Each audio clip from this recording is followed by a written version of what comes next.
Good, what's good? Y'all know what it is. It's your boy Trey, my man Bishop. We got our guest, AJ Hercules Jackson, and Jamal JT Thomas in the building. I know we're a little late, but we're going to continue to do what you got to do. As you know, Row 5 Military Fraternity Incorporated is out here in Houston. Houston, stand up. If y'all out in Houston, be sure to come check us out at the Houston Regency Houston Intercontinental Airport tomorrow, not tomorrow, yes, Friday night, as a we set up and go ahead and cross some brothers. But at this point, we got a couple of sports things. Like I said, Bishop, what's good with you, bro? What's going on? What's going on? What's going on? WGO, how y'all living, man? Yes, as my frat brother said, we are out in the Houston area. We're doing a Houston takeover of South Rofa Military Fraternity Incorporated. That's what we're doing, man. We about to take over Houston right now. But of course, today is about the sports here on First Formation. Falling. How y'all living, man? It is what it is. It's Thursday. We are on we call what is it? Uh, Weekend Eve. It's Friday Eve because it's a Thursday. It's Weekend Eve, man. So that's what it is, man. Glad to see my LB on here with AJ Hurt and Mr. J. What is it? JT, JT. JT. JT. Okay, my bad, JT. Good to have JT on the show, man. We appreciate you taking the time out your day. Look like you at work. I don't know how you been able to do this, but it look like you at work. But either way, we happy to have you, bro. Gang, So of happy to course, be here. Thank you for having me. hey, that's what's up. That's so. Of course, we're gonna go ahead and give it to our two guests opportunity to talk, introduce themselves. Mr. AJ Hercules Jackson, please let the people know who you are, what you do, and what you got going on, sir. What's going on? What's going on? My name is AJ Hercules Jackson from Psi Row 5 Military Fraternity Incorporated. I am one of five of the five founding founders of the Psi Row 5 fraternity, and we are here visiting with my bros, man, looking to have a fantastic weekend out here in Houston. Show you love, you know what I'm saying, to the brothers for this fabulous show they put together. Um, and brothers, I like to say just thanks for having me, you know. Appreciate it. No problem, no For problem. sure. MEB, Mr. Thomas, hey, let the people know who you are, bro. Hey, how you doing, man? Jamal, aka JT Thomas, out here in Dallas, Texas, doing my recruiting thing, originally from that good bloody bean, Boston, Mass, repping all day. Hey, man, just happy to be on the show, man. Give a different perspective from the military hoop side. Hey, just happy to be here, man. I JT, you appreciate, say appreciate. you JT, you say you in Dallas? Oh man, you talking Dallas, my man, about right That's here. where my LB from, Count man. Oh well, not where specimen right from, not here. where from, but that's where he live at right now. He came from Ah, Dallas. we definitely got to link up. I'm out That's here, sure. man, out We'll here in make that happen. the DFW area. We'll make that We happen. need to link up a whole different way, but of course we can talk to you about Yeah, that. For yeah, yeah, sure, But yeah. for Right sure, here. for sure, for sure, Hey, for so sure, which so for of sure. course, gentlemen. So as you know, like we said, we talking sports. So I know JT, JT, were you at the Kim's MG33 tournament last sure was. Sure 14? Did was. you play on Fort Worth? I was the Fort Worth. Made it to the Final Four. We lost to Colorado in a tough one at the end. But yeah, it was definitely out there. Great event. Great event. Okay, okay. Are y'all gonna be at nationals this coming week? I mean, at the end of the month. The one in San Antonio, no, Yes. we were gonna go, but it's my daughter's second birthday, so I had to Okay. pull Take care out. of family. It's family first. So Absolutely. therefore, yeah, we're not gonna make that one, but we're gonna go to the conference finals for the NBA out in Vegas, and then Okay. Oh, y'all gonna nationals be out out in there with Denver. Fort Worth, with Fort Polk. Fort Polk. That's my Yeah, I'm not. I ain't gonna say my squad, but I work on Fort Polk on the sports specialist. So okay, okay, that's what's up. yeah. So JT, tell us about your journey and stuff in the NBA or military basketball in general. How did it all get started? Well, for me, it took a different road than most guys, out here in military basketball. A lot of these guys, straight out of high school, from college, maybe from West Point, whatever. I actually joined the military when I was 33, turned 34. Graduated college. I had a 12-year professional career. I played in 13 different countries, did numerous NBA camps, played in the NBA D League, which is now the G League. I was the 12th overall draft pick in that. Uh, Retired, was kind of chilling, was going to go Navy, switched it up, went Army. First duty station being in Germany, won the championships out there, won a couple MVPs, and I actually didn't really know much about true military basketball until I was at NSA Bethesda out in the DC area and played in the WAMAC. And that's when I went out and did all Army, did all kinds of great things and seeing what military basketball is about. And for those that don't know, that WAMAC out there is a beast, that Capital Classic. And I just got to meet a bunch of good brothers that can actually play ball, have potential to play at very high levels. So the military basketball, I've always heard, has been good. My father played all Air Force, but it's trending in the right direction. Okay.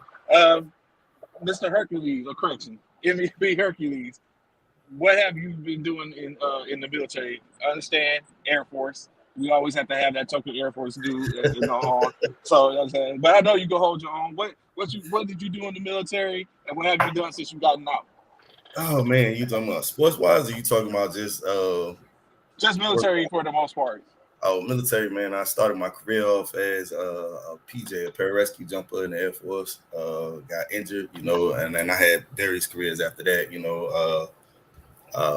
everything stemming from being a fireman to, telecommunications, in which case I did everything from cable land antenna to, satellite communications.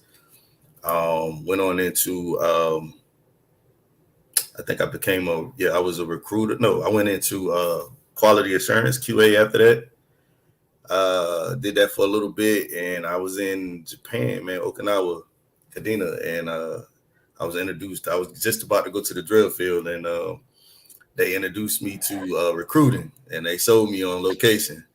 So, went into recruiting, what I'm saying? Hey, recruiting. There you go, right there. Who's on the bag all day, On the bag, man. I did EA recruiting, enlisted accessions, in which case, I dealt with, students, everything from students to, just those without, collegiate degrees and stuff like that. And then after that, I went on into what they call health professions for the Air Force, health professions. I think you guys in the Army call it AMED.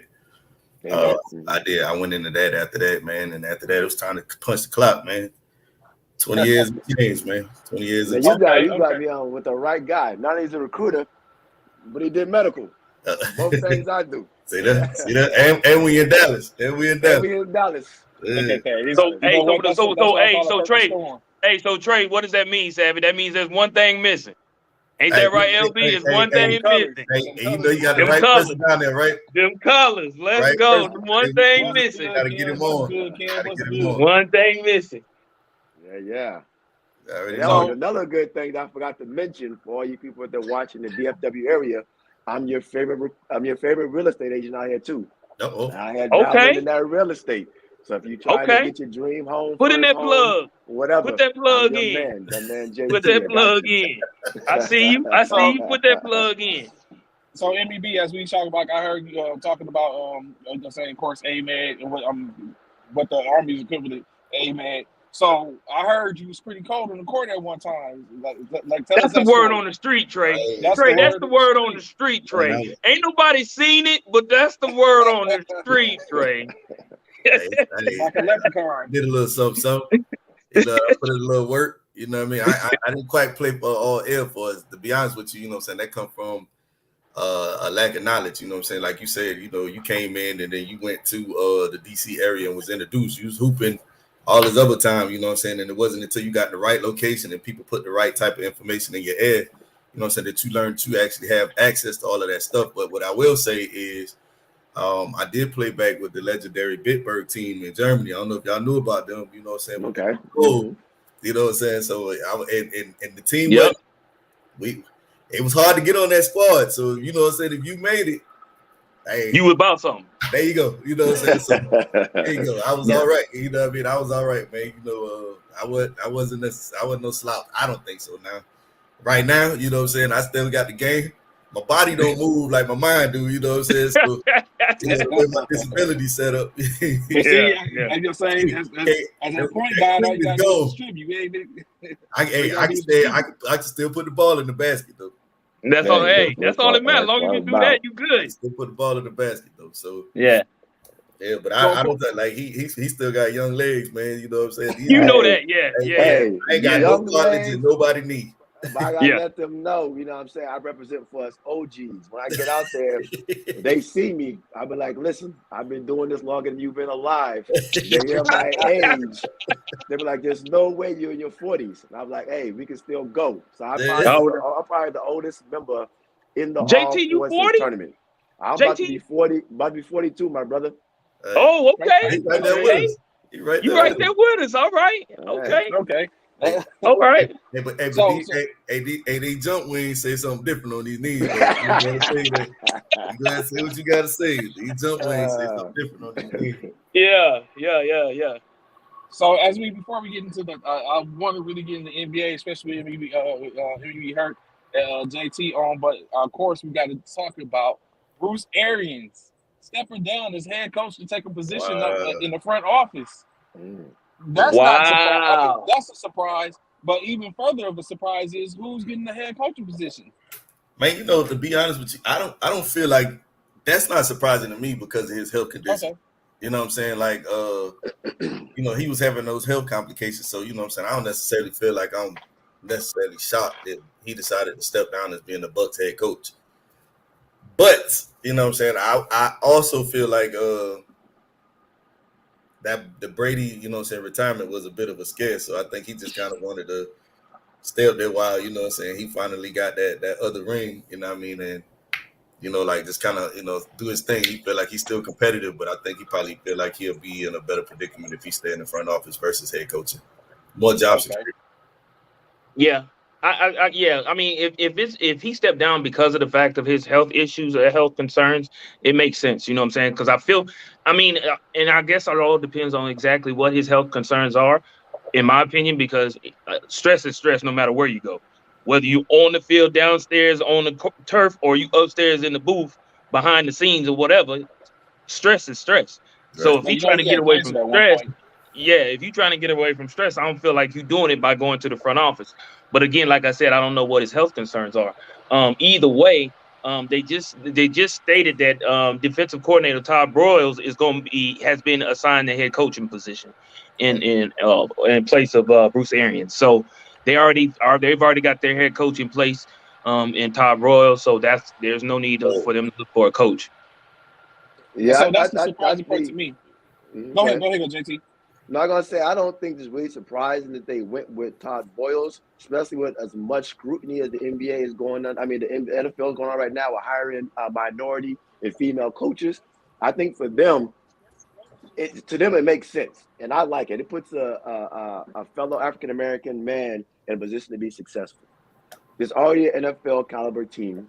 If you look at people like Eric Benelamy and all them that don't get the opportunity on the highest level, I'm not gonna say due to their color of their skin, but it's what they always think about minorities' mind frames. Do we have the mental capacity to lead men? And like they always said, 80% of the league is African American or minority. So what better to get Facts. through to certain people than somebody that's been through the same struggles, the same trials and tribulations to get through to a troubled AB. Now I think there's another thing. If you look at Antonio Brown, that could have been handled a totally different way, but you had two different men coming from two different cultures clashing. They could have took a brother coming over there. Hey man, I understand your frustration. X, Y, Z is happening, but hey, let's not go about it this direction. So I think that Tampa is trying to uh, satisfy the status quo by putting a brother in charge, but I think it's going to open up a lot more doors for other young men and women coming up in the NFL. So my question for y'all is, now that we know that Todd Broyles is about to become the head coach for the Tampa Bay Buccaneers, what do you think that relationship, Hercules and JT, what do you think that relationship would be like? What's going on, Irma? Will be with Todd Broyles being a defensive coordinator and Tom Brady coming back and returning as the starting quarterback. I don't feel like to be honest with you, I don't see that necessarily being a major shift. I feel like, of course we all know Todd Bowles. Todd Bowles is a DC. He's been that way, saying he went over there with a defensive mind when he was with the Jets. And I feel like, he was dealt a raw deal when he was with the Jets, and then he came over to the Bucks, and he actually showed why he got hired in the first place. I feel like him being a head coach for the Bucks actually, would be a good move for him because now he has the opportunity What to up, Freddie? show, like his true skill set with an actual team in place. From that point of view. Now, Tom Brady is his own play caller anyway. So as far as Bruce Arians being up there in the head office, I don't see like why they bringing this man back, surround him with the pieces that he need at that age, at this stage in his life, so that he's successful. So I don't really feel like it's going to shift. I feel like, being that they've been around each other for a couple years now, I feel like everything's going to be cool. I don't feel like that's going to be problematic. Now, if the head coach, if they do put an OC up there and the OC is not hitting, I feel like that could be problematic. So when I look at it, how I view it is, my whole thing is why digging by everyone's Byron Leftwich has always been held as a top tier candidate potentially. I'm trying to figure out why didn't he get the position instead of Bowles? Of course, we know Bowles has had other stints in which he stopped with the Jets, and I believe there's another organization which he head coach, which he didn't do too bad. He wasn't too shabby, but I wonder did they keep Leftwich as the OC based upon his rapport with Tom Brady, and that he already knows their system. That's Todd. I mean, maybe Bowles want to goes with a different system, or does he have the keys to Leftwich so they can show what he does, and so that way he gets an opportunity at some point to go ahead and leave and get a coaching position with the next round of open up for jobs. That was my main thing, in which wondering because we already know Tampa Bay is like JT was just talking about. Tampa Bay has leading or has led the league when it comes to those minorities hired. We already know Pittsburgh was the catalyst for it when they started the Rooney Rule, and of course their head coach has been there for 15 years now. Is it 15? Mm-hmm. Mike So Tomlin, more or less. Yeah, with Tomlin. So they're of course those organizations are leading the way when we talk about the diversity battles in which the NFL faces. I'm sure there's going to be other organizations that's going to make moves. So it just becomes one of those things where I just wonder why is it that Bowles, not saying that he's not deserving of it, I just wonder why they didn't give Byron Leftwich the opportunity as opposed to Bowles. But I mean, it'll come out sooner or later. Do you think it has to do with experience because Bowles has the experience that Byron doesn't? And as you said, remember Byron was getting looked at by the Jacksonville Jaguars as potentially being their next head coach. So I think they may be grooming him, knowing that he has the potential to leave. But I look at it when it comes to like this, when it comes to rapport like that. Boyles has been a NFL head coach before, so I think they're going with age and experience over what you call the beauty and the young side of things. I feel like there's a connection there because if you look, okay, you mentioned the Jaguars and Leftwich. Leftwich threw the ball for the Jags. At one point in his career, he was the quarterback. You look at Bowles. Bowles became the defensive coordinator for the first time for the Cardinals back in 2013. I believe that's around the time that Arian was on staff, so he's familiar with like they got that working relationship prior to the Bucks. So I feel like it was a no-brainer when they hired him when Arian became the head coach. That was his old DC. So like I feel like at this point, I feel like with Arian moving to the head office and having had brought the team a championship, I feel like that'd kind of be ludicrous for them not to at least give him, a little authority or say when it comes down to bringing that guy on, as that part of the team, like as the head coach. I think it'll be a little nuts. Leftwich, I don't feel like it's slighted by, they slighting him, but I do feel like, it also can't do nothing but make him better because he the OC for probably one of the greatest quarterbacks in the game. So, you calling plays for Brady, y'all got a powerhouse offense. I just don't see how, they could be slouching. Like they're not losing. I don't see it. I don't see his his fall. You know what I'm saying, from him being in that position. Okay. I see you found a way to get the dang goat stuff up there. I see.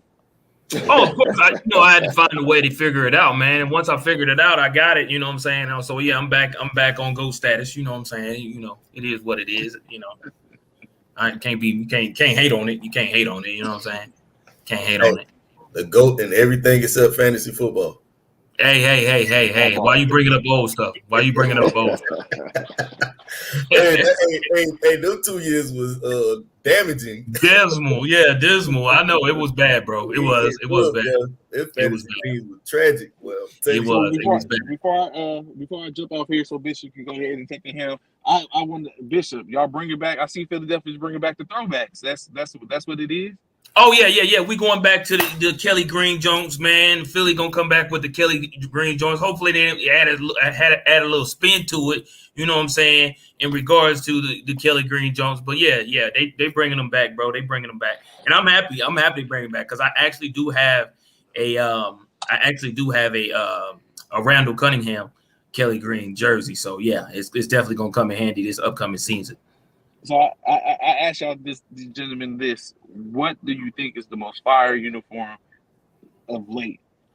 I think we've had this conversation, but when the throwbacks come back, we have a new personnel on. What's the most fire uniform y'all think of late? Even if it was a throwback, or if it's new gear, who rocking the threads that you like? You know what? This ain't my squad, but I'll go put this joint on. Who's that for you, JT? Hurt, MEB? For me, I would have to say, one of the hottest uniforms in the NFL is probably, and being that they have so many different types of, or so many choices to pick from, is the Seattle Seahawks. I like the Rams new joint. The Rams new one is kind of sick. It's kind of fire too.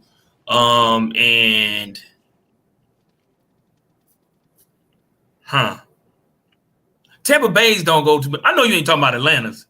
Don't you say? You can't tell me that black on black ain't killing it. The ultimate jersey. I was about to say, sleep. Yeah, that black on black silly. Yeah, that black. Yeah, the murdered out. That black on black silly. You say what you want. Yeah. That murdered out is clean. That murdered out is clean. You know what? Before JT, before you get to yours, I didn't even get a chance to find out who y'all rocking with. Like, who's y'all teams when it comes to the NFL, NBA, and all the other ones? I know Hurt represents the ATL, representing Georgia, so he might be Georgia everything. But JT, who you got? Bishop is. It doesn't even matter what he is. No, it does matter. JT, don't let him sit. Hold on. Well, what he won't do is ignore my team. My team is them Philadelphia Eagles. That's right. That's why he talked about the jersey and them Eagles. But so that's right. That's Brooklyn, my Philly team. Brooklyn Nets. That's right. Stand up, Brooklyn. He all over the place, huh? Hey, whoa. I'm in the Southeast. You're catching what I put it down, JT. So, you know what I'm saying? But I understand, you know what I'm saying? Military brat. But who you rock with, JT? Thank you, military brat. That's why I'm all over the place. All Boston, everything. Red Sox, Celtics, that's how the Dallas dudes do, man. We down, we out there. He Boston everything. I'm GA everything. You know. Hold up, let me scratch that. I'm not a Georgia Tech fan. I like UMass. I'm not a Boston College fan. I grew up watching UMass and Carolina, so I'm waiting for Carolina to do what they got to do this weekend. But professional sports, hey, I'm with you on that. New England Revolution, even MLS soccer, I rock with the Revolution. I rock all things Boston. So you really, so being JT, being you a basketball dude, a bit basketball guru and all of that, so you really feeling Jason Tatum and all of them and them Celtics and how they running ball right now? Yes, only thing that hurts us right now, and that we'll probably get to that later, for them to keep their championship run. Because you look, since we was in 8th and 9th place and made it to first, was that defensive anchor back there, Robert Williams. With him being hurt, tennis meniscus earlier this week, we've lost 2 straight games because we don't have that defensive presence in the back. So, but we have two young superstars that can do a lot of big things for the league. So yes, I was rocking with them when they were trash. So with that being said, JT, and hold on, we coming to you too, Mr. Hurt. So with that being said, JT, being that he's gone down because of meniscus tear, is that going to hurt y'all chances for going deep into the playoffs, or maybe even to the finals? No, because they said he was they say several weeks was in NBA terms that they don't know. That gives about a month. Yeah. So, he sits out the regular season, maybe part of the first round. Right now, with the loss yesterday to the Heat puts us at a 4 seed. Play the Bulls the first round. I think we can get past the Bulls, but I think it's that second round where you potentially match up with, i.e., back with the Heat, or could project with a Brooklyn Nets or somebody. We need him back. So if he can make it back by the second round, I think we can make that push that's definitely needed. Okay. And Mr. Herc, who's your basketball team? Are we rocking with Ice Trae? You talking about for college, or you talking about NBA? NBA. NBA, I'm a Hawks fan, man. You know what I'm saying? Hey, you rocking with Ice Trae? Hey, Ice Trae, even though he's from your state, you know what I mean? But he still he's from your state, but he dropped 41-8 off on y'all yesterday, just in case you missed it. The boy had 31 in the first half, you know what I'm saying? Like, yeah, he did. 31-8, I'm 41-8, so he murdered it out, man. So but I'm definitely a Hawks fan, man. Always pulling for my dudes, looking for them to, you know what I'm saying, like make it happen. I do feel like we need some more defensive presence in the back. I mean, in the front court. We got all the offense, but we typical Atlanta, man. Firepower on offense, not enough firepower on defense. So that's Atlanta, the Hawks, the Falcons. Like that's what we do. I was about to say Super Bowl. You remember that? All the offense. But you know what? The Super Bowl, man. We can take back the Super Bowl. I'm gonna blame Kyle Shanahan on that one, man. Not Kyle Shanahan for the Super Bowl. And the reason I'm gonna say that is because you look at how we played the first half of the game, right? First half of the game, we run heavy. You know what I'm saying? And you look at the number count, we ran the ball 60 plus times in the first half.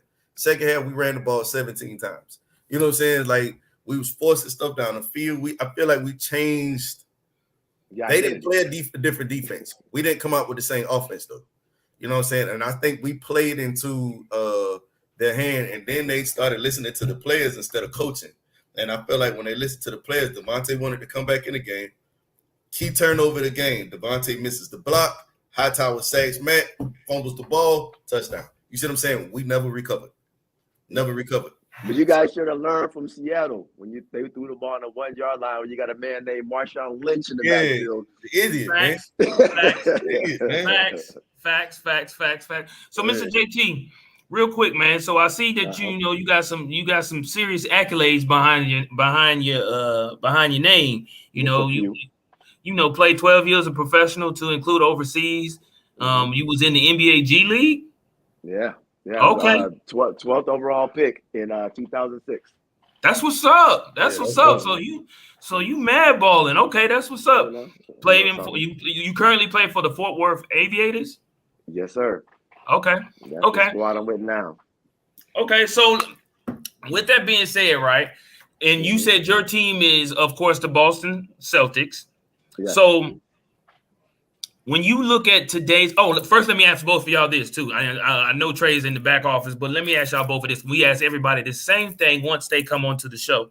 We ask everyone this.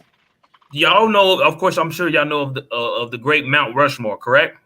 Yep. With that Mount Rushmore, there are 4 faces on that mountain. If you were to recreate Mount Rushmore with NBA players, current as well as former players, who would your 4 individuals that you would put on Mount Rushmore for everyone to see?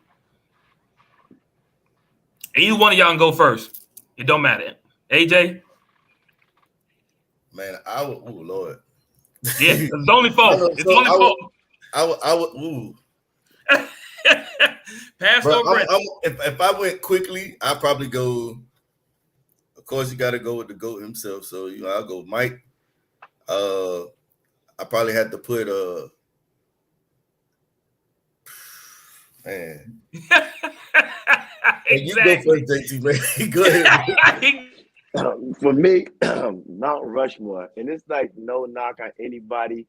Just like you said, quick off the brain right now. Mike, Bron. Hey, y'all, hold tight. We might have all froze. I don't know what happened. Oh, okay, hold on. There we go. JT, all right. We didn't hear you. Mike, Bron, my man Kareem Abdul-Jabbar, and the Black Mamba, Kobe. Okay, That's so just quick. That's a quick. That's just a quick four. Mine would have went Mike, Shaq, the Mamba, and I probably had to. Oh Lord, man, it's a top. I'd switch that. I go Mike, Braun, Kobe. I gotta go AI, man. I gotta go AI. I would say AI because I feel like AI defied all odds. You know what I'm saying? Like AI winning is the littlest person ever to be drafted. You know what I'm saying? Outside of Muggsy Bogues, you know what I'm saying? They played the way that he played. And then for him to single-handedly take them to the ship like that, you know what I mean? Like by himself. If you look at that team, there was no Aaron McKee, Eric Snow, Rajah you had Bell, George Lynch, you had Matt Geiger. Matt, come on, man. Like, what else is on there? Eric Snow don't shoot. He don't turn the ball over much neither, but he don't shoot. And then it looked like it's just me and you. But yeah. but yeah, like I just looking at that group, man, like I just don't see where else. I don't know, like who would I replace? I would if I took AI out. I don't know, man. Like Shaq, I could go KD. He gonna be there one day. I think. Yeah, KD gonna be up there. Yeah, because I mean, I'm not a big Bron fan, but me neither. I'm a realist, and what Bron's doing is just simply amazing. His resume ridiculous. It is, but all that GOAT talk for him, for me, that they're gonna pump that a little bit. But you know, it is what it is. He was serious, man. He was serious. But I like, man. I don't know. I got a thing for the number threes too, man. You know, Chris Paul, D Wade. You know what I'm saying? All the boys. You know what I'm saying? So I got a thing for them threes, man. So Savvy, man. He left off with asking us who would be the 4 players for Mount Rushmore. Yeah. For Savvy, you heard me? No, I couldn't. Hold up. I'm trying to get my my audio.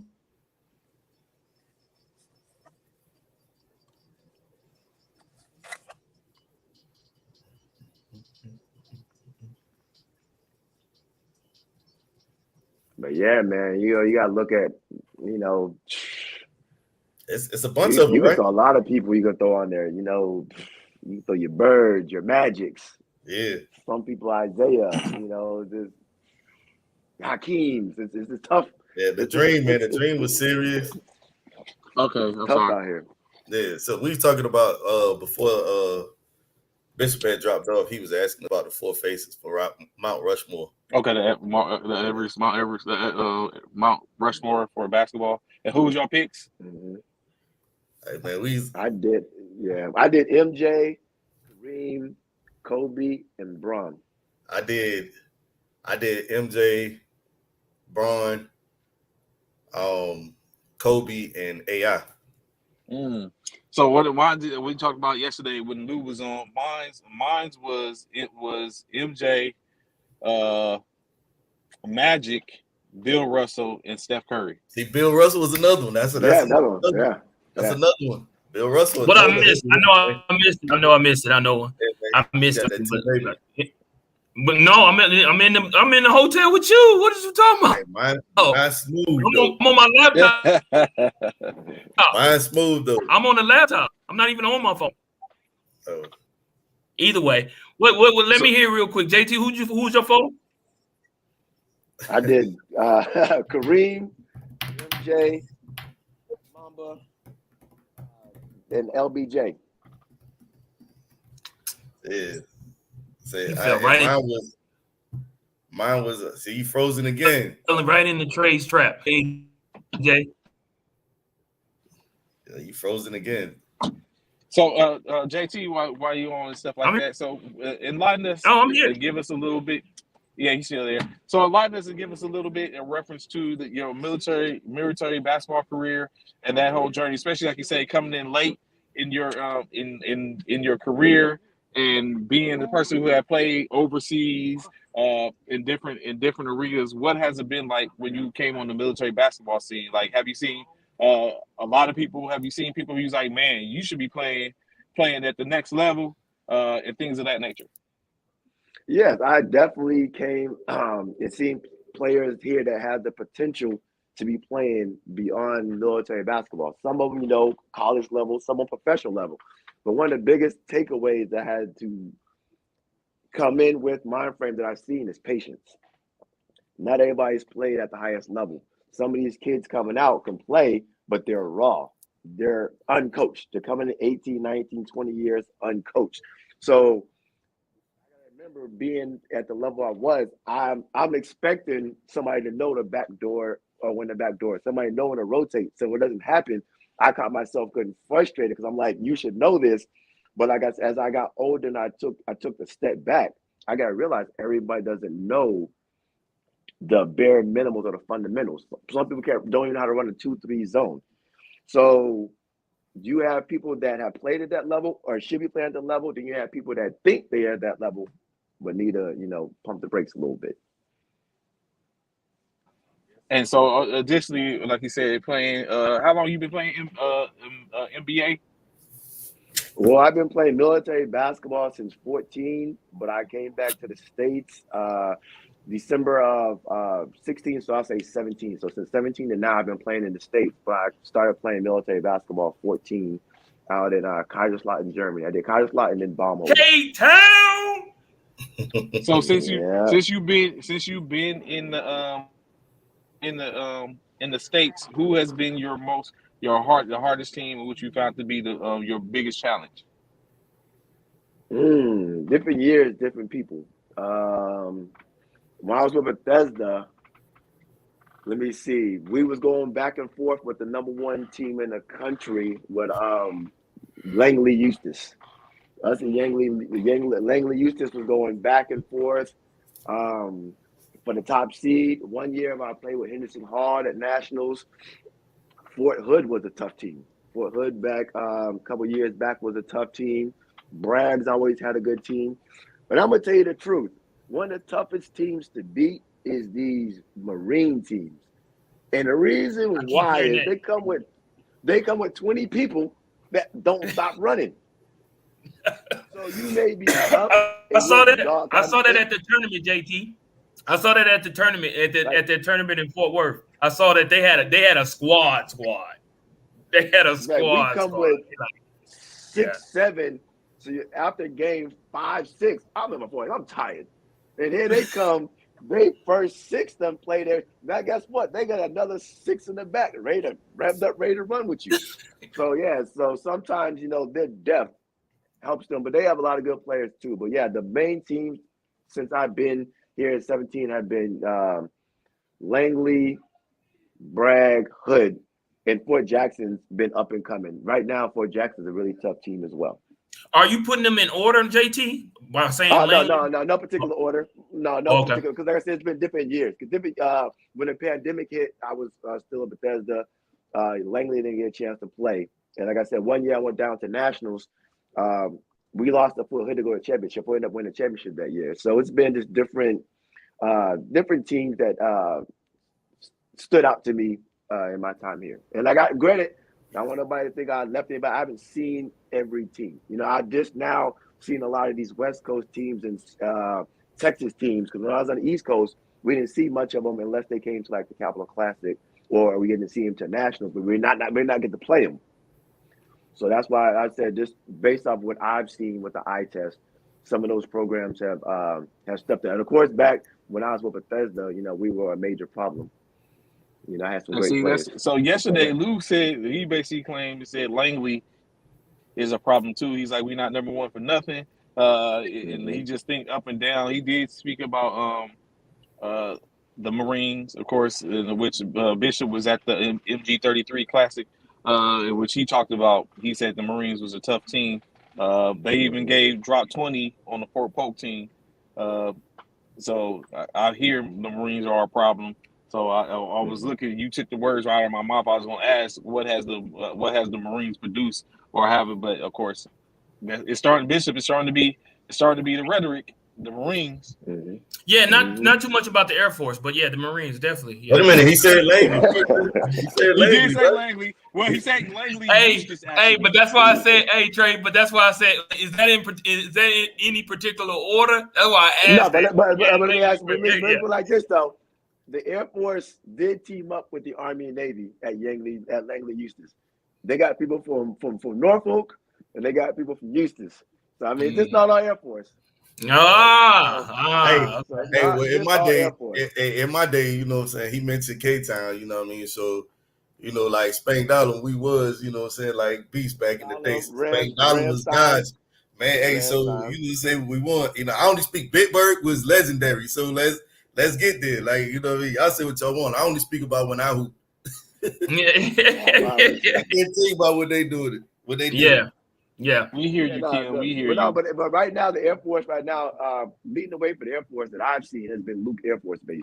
Oh, Them Luke. and Langley have been the top two Air Force teams that I have played against.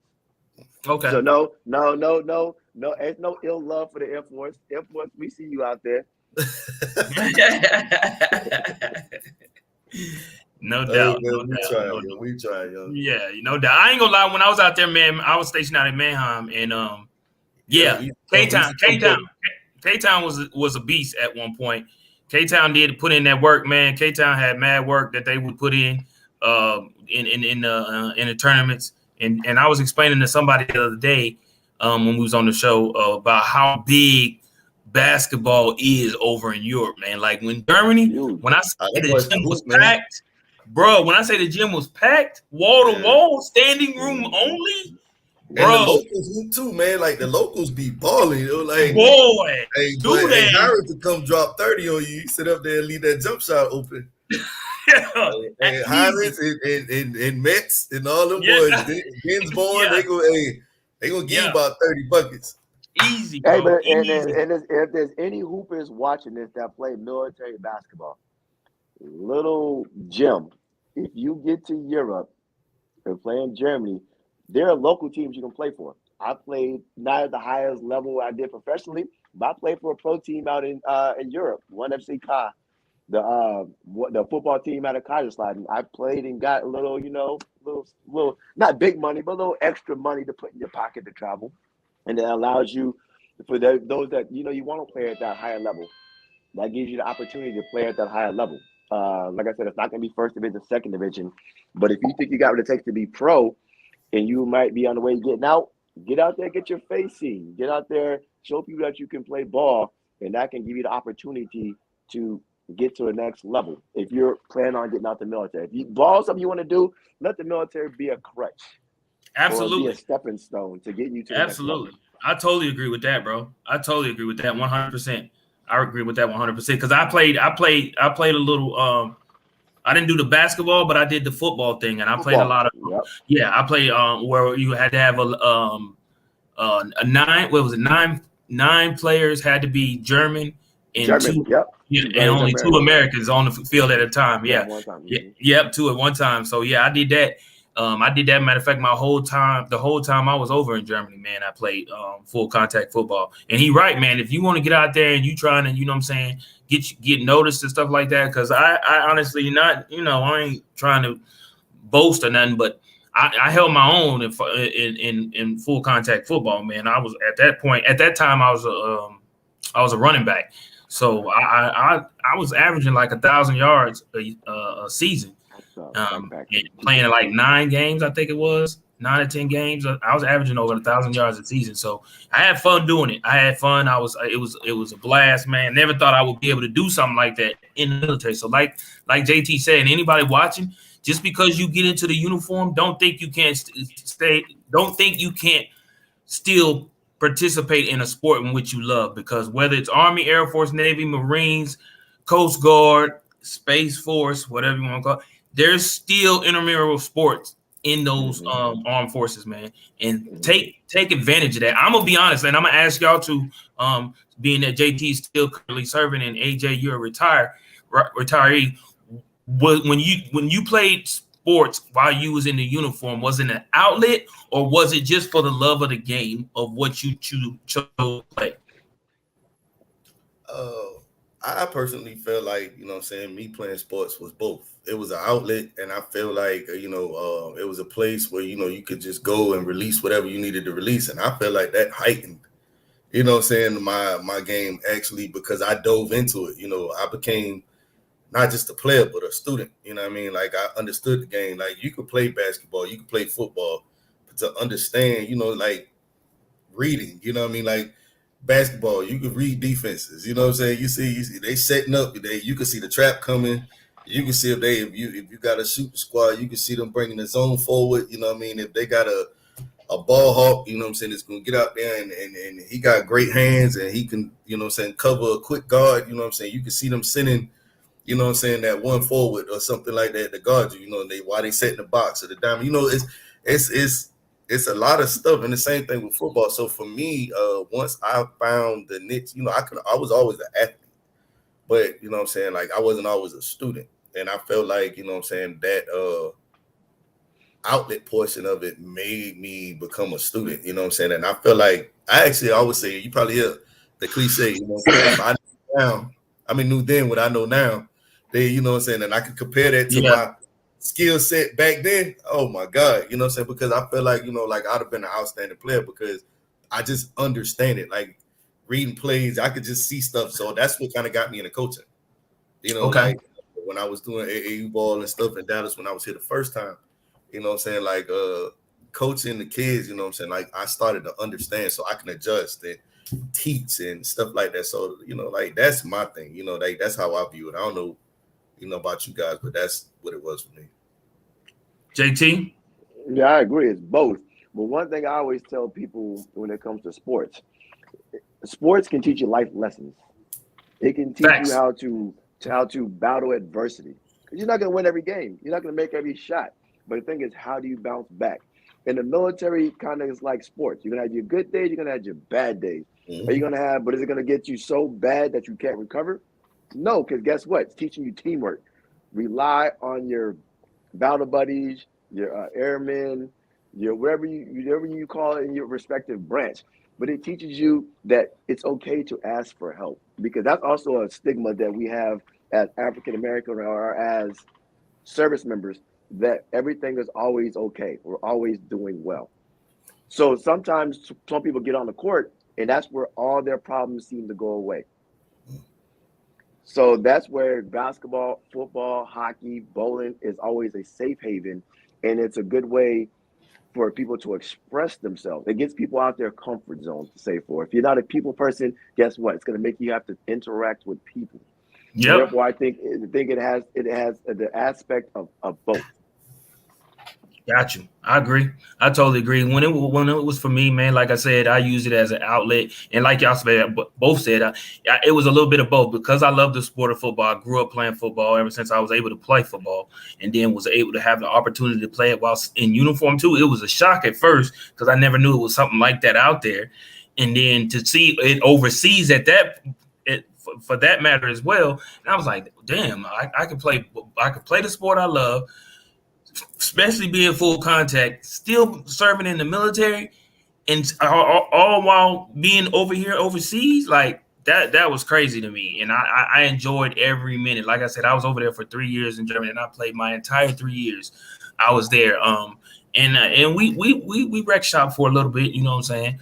But I would not change that for nothing in the world. And I tried to come back once I PCS from Germany. I tried to come back to the States and find a team to play something like that. And I did find one, but it wasn't the same like it was over there for me. So I didn't really stay with that team too long. But yeah, man, that's just for those people that are watching. Just keep in mind that, yeah, don't give up on your dream. Don't think your dream has dwindled out, because you do still have an opportunity to still play the sport in which you love to play. So let me ask y'all this, man. Me and Trey do this still thing, man. So let me hit y'all with this one, right? So you got 3 people. You got to start one, you got to bench one, you got to cut one. Give you 3 names: Kyrie Irving, Ja Morant, CP3. JT, you got to start. Who going first? JT gonna go first. You got to start one. You got to start one. You got to cut one. You got to bench one. Again, Kyrie Irving, John Morant, CP3. Go. I'm gonna start John Morant. Ooh. I'm going to bench. I'm gonna bench CP3, and I'm gonna cut Kyrie. Why? Why that order? Why John Morant? John Morant is up and coming superstar. Okay. He's a superstar personified, and just the way he attacks the game, the love of the game, the passion of the game. Okay. It's just somebody I want to play for, play with. He does. And if you look, he makes everybody around him better. He makes the Memphis Grizzlies better. I would bench CP3 to be a mentor to John Morant. Okay. Because CP3, one of the greatest skilled point guards to ever play the game. It's his vision, his savvy, his knowledge of the game is second to none. So I think John Morant can get us going, running, but CP3 would settle us when needed. And he would mentor John Morant how to develop that same fortitude and tenacity and mind frame. Because the thing, if you could put a CP mind with the John Morant athletic ability, you have a serious, probably a monster. You have potentially the greatest point guard to ever play. Okay. Because all the different attributes they bring. And Kyrie, I cut Kyrie only due to every time Kyrie goes to a team, there's a problem. When he came to my Celtics on a high, we played well. Well, guess what? Every time Kyrie went out, the Celtics went further in the playoffs. They won more games. And I'm not going to say, I'm not going to get into like the whole vaccine thing. It just seems like, granted, he's also very skilled, but he's also very injury prone. So if he's not on the court for getting into it with somebody, he's on the court because he's injured. So I'm looking at longevity and being able to play. You need somebody to win a championship. You need somebody on the court. Kyrie can't play a full season for whatever reason. So for that reason, granted his skill and his scoring ability, a little bit of defense, I'd have to cut Kyrie. All right, AJ. I like that, JT. I hear you. So mine would be flipped. Kyrie cut, of course. I have CP3 starting and Ja coming off the bench as my spark plug. I agree, wholeheartedly. CP3 is not just a ball player, but he's a coach on the floor. One, I think he's already exceeded that floor general part. You know what I mean? I think the dude he's basketball. Like to me, from that position, he's the Tom Brady on the basketball court because he just sees stuff that nobody else sees. And every team he went to, they've elevated. You know what I mean? Everything from he left the Hornets, the Pelican, the Hornets, and then they was decent when he was with the joint, him and David West. Then he turned around, you know what I'm saying, and they sent him. Where'd he go next? The Clippers. Clippers. They come on now. They created Lob City. They was better. And then they sent him to play with. And he went to Houston next, right? Houston. Yeah, the Rockets. Yeah. Rockets. And in my opinion, had he not gotten injured, I feel like he would have definitely have done well that year. You know what I'm saying? With James Harden, they probably would have had a chance to get it. And then they sent him to OKC next, right? Yeah. OKC, he balled out. He turned him around.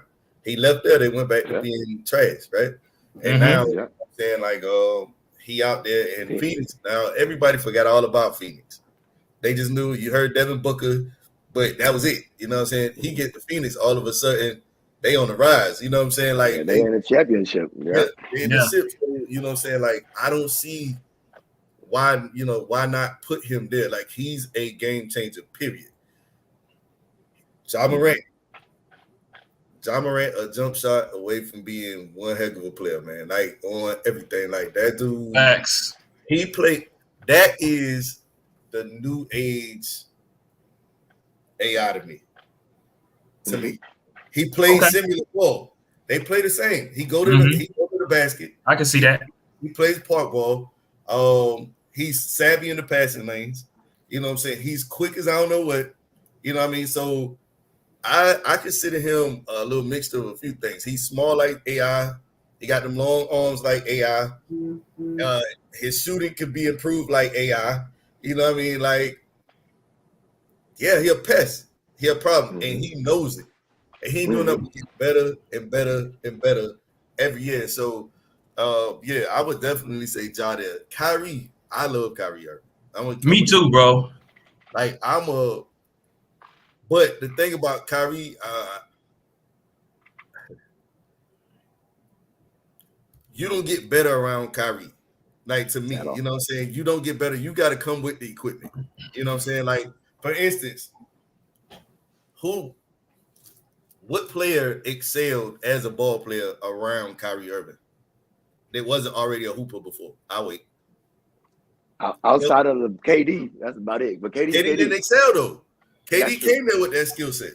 You know what I'm saying? So you know, you look at, so you had you got KD, and then they still had to bring in more firepower. You gave him James Harden, you know what I'm saying? And they still fell short, right? All right, because you got too many superstars on the team, right? In my opinion. You know what I mean? Like, and they too many of the same type superstars. Yeah. So all of them are ball dominant stars. You had Kyrie, ball dominant. You had James Harden, ball dominant. Then you had Kevin Durant, ball dominant. So you know what I'm saying, like. But AJ, is that AJ and JT? Is that no different than what the recipe was in the Golden State Warriors? The Golden State Warriors. Listen, because you still had 3 ball dominant players. Was not ball dominant. Klay Thompson is not ball dominant. He come off screens, man. He's a set shooter. Okay, we'll take away Klay Thompson, but you're not gonna say Steph is not ball dominant. Well, he was one person. 2 out of the 3. And he one person. And then you know. But it's still 2 out of the 3. It was KD and Steph. But okay, so KD, so you can have 2 people. Than Steph. Huh? KD brought up and set up Steph. Steph was coming off screens. That was one of Steph's best shooting years. Like he said, people come with Kyrie, you're not having your best shooting year. No. And you got to come with that skill set.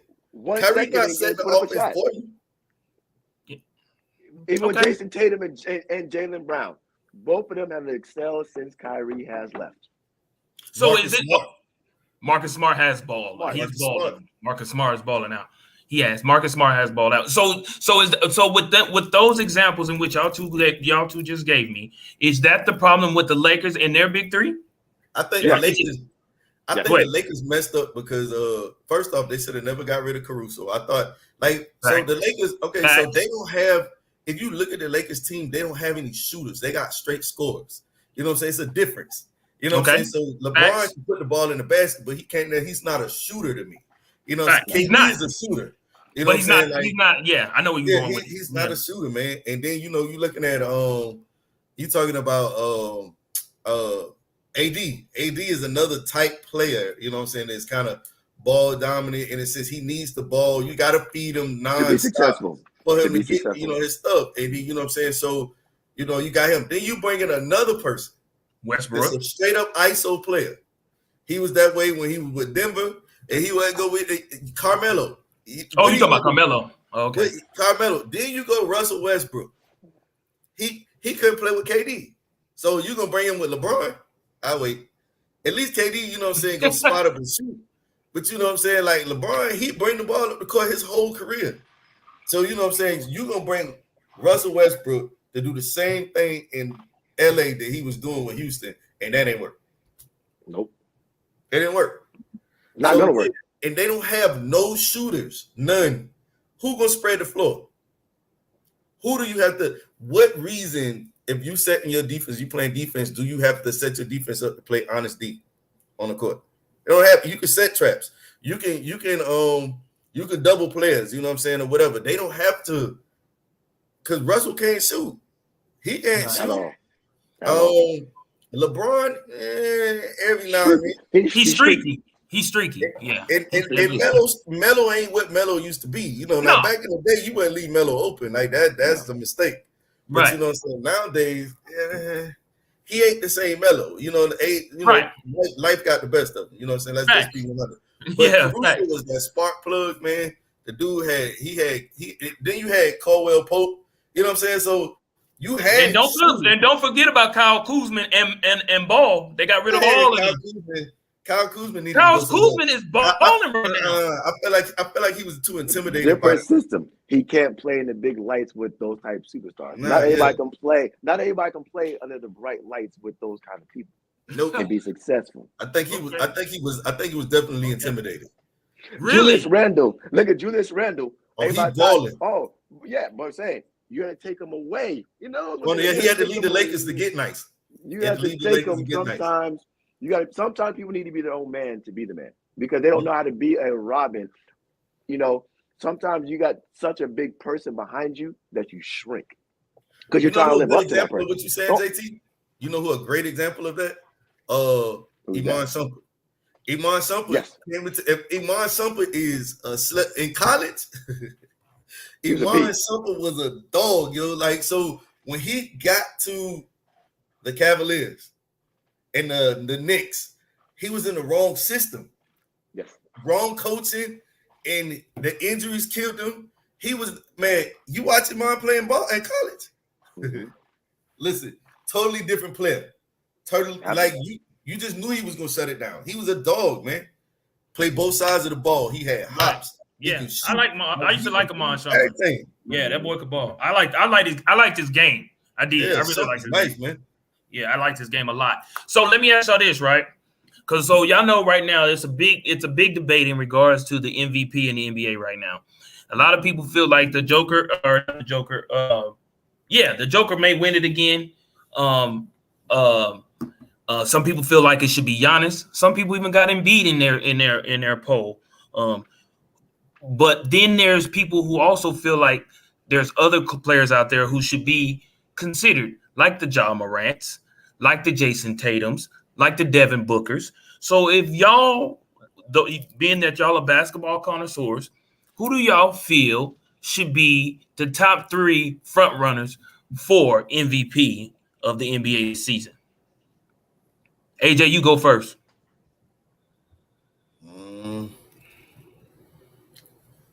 I like. What up, Abraham? Man, let me take backseat to this. Let me put some thought into that real quick. Okay, go ahead, JT. You got it. Go ahead. Top 3 for sure. Giannis and Embiid. That's okay. It is. Okay.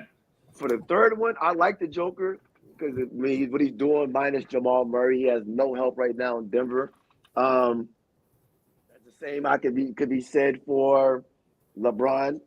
Ain't got no help right now in LA. But for me, number 3 is the man we've been talking about, Ja Morant. Ja Morant took a franchise out of nowhere, and look where they are. And they are still playing well without him. He instilled. So that's hold that thought, JT. So hold that thought. That's where I want to go with this, right? Because a lot of people saying Ja Morant, and I love Ja Morant's game. His game is phenomenal to me. But the question is, what is it called? MVP, most valuable player. Now, with your statement, which you just said in regards to that Grizzlies are still playing well with Ja out, how can he really be considered the MVP? Because the key word player, he's still out there supporting his people. Some of these people we talk about when they're hurt, sitting on the bench looking. And like I said, he instilled a mind frame. As a player, he'll look up to you. He's still coaching from the sideline like a point guard is supposed to be doing. Okay. So as a player, when you're there, they're still looking up to you. Just because you're not in the court doesn't mean you're not a player. Right. Okay. I guarantee if he was at home, like one game he didn't travel, they got blew out. So I think just being able to look over and see your man, your top guy on the sideline could do something for you. Okay. Okay. Ja's not on the court, but Ja's with us. Okay. That's why I say he's number 3. But he's number 3 because, as you said, they are still winning without him. He has been out due to injuries. But you got to take majority of the season. If Ja's not there like he was before, we'll even be talking about the Memphis Grizzlies. The Memphis Grizzlies be on anybody's radar. Facts. Before that, they were a bottom-tier team. Down there with the Kings, down there with the OKCs, down there with the Spurs. But okay, again, JT, hold that thought. And AJ, I'm coming to you, but real quick, all that what you're saying, right? Would you not say that would be the same thing for a Devin Booker, a No, CP3? I wouldn't Devin Booker, but Devin Booker had a CP3. Who did John Morant have? Okay. He Okay. created a Desmond Bain before this year, who was up for Bulletproof Player. Right. Who was the Desmond? No Bain? one knew of a Desmond Bain. No one knew of a Desmond. Steven Adams was decent. OKC. Now look how he's flourishing. Okay. Therefore, that's where the whole valuable player makes. When Steve Nash won it, he didn't have the best numbers, but he made everybody around him better. Okay. I like it. AJ? So that's why I have him over a book. That's why I have him over a Booker. Okay. Got you. Hey, so I like Ja, but so I agree with the top two. But another player that I'm pretty sure that I don't even know if you was afraid to even throw him out there, JT, but as of late, man, Jason Tatum. That part. Jason Tatum. I wanted to say Jason. That part. That part. Everybody would have said I said him. No, I wouldn't. No, because I'm gonna be honest, JT. I'm gonna be honest. I'm gonna let you go, AJ. I'm gonna be honest with you. I'm one of the ones that say, how's everybody speaking of Ja, speaking of all these other players, but leaving Tatum out of the question, out of the equation? I've been saying that. That boy is balling out of control right now. He's balling on all cylinders, bro. I had a conversation this morning with one of my coworkers. We talk basketball every morning, and of course, when he asked me anything like that, when he asked me defensive player of the year, the person I gave him is a Celtic. He's gonna say, "I'm biased. You're only saying that because that's your team. You only want to say everybody on your team. You think your team can win a championship." I said they have the recipe to win. They have the players to win. So it's not that I'm biased towards them. It's just the kid can flat out play ball. That hands down. Jay, go ahead and finish. Okay, Tatum, I got you. Oh, you said that he was the third. Yeah, Tatum was your third. Like the other two, of course, like you said, you know what I'm saying? Like, you got to go Giannis. You got to go Embiid. So why y'all not picking Joker over Embiid, though? I like the Joker too, man. The Joker nice. He balling. You take it from him, bro. I'm trying not to be biased because I probably favor the Joker over Embiid. You know what I mean? Like I like the Joker's game probably a little better than Embiid's, man. But Embiid is a dog. Like really, you can easily make an argument to go, you know what I'm saying, Giannis, Joker, Embiid, to like the three of them as the three. You can make that argument. You know what I mean? Like you can easily go to Joker, Giannis, the Joker, Embiid. You know what I'm saying, to put everybody else out because the three of them they balling like crazy. But you know what I'm saying, like personally, man, I don't know if you want to call it bias, but I've been watching the dude. Like I said, I love Ja. I'm a Ja Morant fan, but JT, man, oof. Yeah, I'm with you. Oof. and he's just getting started. Yeah, he woof. He's what, 24? He's about 24 that years old? part. Yeah, that part. That part. That's Yeah. the scary thing right there, bro. Out of these three players, who's the future of the NBA? And this will be my last question. We're gonna close it out because we got to get up out of here. But these three players just laid? No, these three players right now. Right. Who's the face of the NBA coming up? Jason Tatum, Devin Booker, Ja Morant. Who's the face of those Morant. Three? I'm gonna say Ja. Okay. I'm gonna say Ja. I want to say Jason Tatum, Devin Booker. No, I would say, you know what I'm saying. I don't know. I would play with those two, Tatum and Ja Morant. Like they both energy players. You can't help but be better around them. Neither one of them selfish ballers. Both of them play both sides of the ball. And they're the Giants on their team. I agree with him with Booker. Booker. He been a scorer, but Booker became relevant when they got CP3. Yeah, he says Ja. I'm gonna go Jason. The only reason why I say that because I got picked Ja this year at MVP. The way Ja Morant plays, how long his body can sustain that type of punishment. Now. So longevity, you got to go with Tatum. Yeah. And like we just said, the way Tatum's scoring ability, and Tatum's gonna have a better team. So when it comes to winning championships, getting that more exposure, the market, Jason Tatum's gonna be in the face before John Morant. Like I said, if John Morant keeps playing, trying to dunk on everybody, he's only gonna last another 5-6 years of good basketball, because then you're gonna start having them T-Mac problems and the Grant Hill problems and Derrick Rose problems. Derrick Rose is a perfect example. Example. You hit on the head right there with Derrick Rose. But you can't say that though. You can't say that. Because look at AI. Look at AI. AI wasn't dunking on people like that. Hey, but AI got knocked to the floor because he was so little, because all he did was go to the basket. And then now that's facts. But a layup is different than getting up over the square. That's a different type of fall. Hey, you AI, and you going to lay the ball up over Shaq, and he still throw you. And then AI put the boys on the back of Marcus Camby. Then Marcus Camby though. You give me few snapshots. Hey, all right. John Morant has more. Michael Jordan, when he came in the league, no jump shot, he dunking on everybody. Facts. But that's what John. So like JT said. But the longevity mean he adjusted his game. He did, and that's what JT said. Ja has to do. I feel like that's what JT is saying. Ja would have to do that. If Ja doesn't do that, Ja's career is going to be a D Rose. I agree with you. And like right now, he's hurt now. Take care of your injury. Don't rush back trying to make this playoff pool. D Rose did it and end up with a new injury. So that's all I'm saying. And then stayed injured. He can't stay on the floor. Right. He has D Rose can't stay on the floor. John Morant has the tools. But like we're just saying, if you look at everything right now, this is the way it's going. Hype train, John Morant. Okay. What's going on? Jay Tatum. Like you said, Jay Tatum is so slept on. He's the man that had, 3 50-point games this year? He passed up Larry Bird for all-time 50-point game in the Celtics. One of the greatest Celtics outside of Bill Russell. Man, and Paul Pierce. That man quietly making a fuss, quietly breaking all the Celtic records. One of the most storied franchises in the history of the NBA. Right. Yeah. Yeah. Well, my last question, and I'm going to let y'all go for real.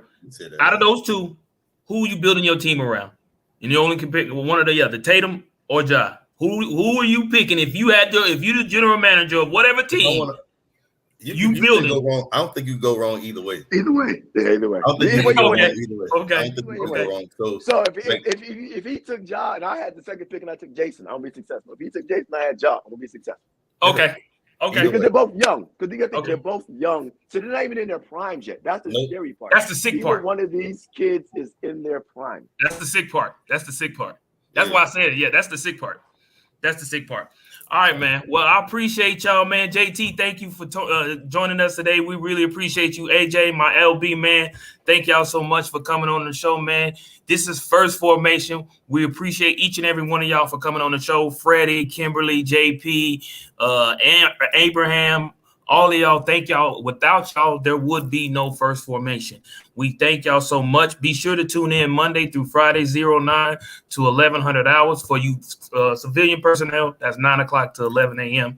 On Central Standard Time. We appreciate y'all. Be sure to tune in more. We'll catch y'all tomorrow. We'll probably have somebody new on here again. I don't know if AJ is available tomorrow. If so, he'll be on here as well. I'm sure Trey will be on here. But y'all enjoy y'all Thursday, and we'll holler back at you. This is First Formation. Y'all fall out. We'll see y'all in a minute. Cyro 5 Military Fraternity Incorporated in the building. We'll holler back at y'all. Y'all be easy. Peace. Go on. Peace. All right, man. Thanks for having me on there, man. Man, it was a pleasure, man. Thank you.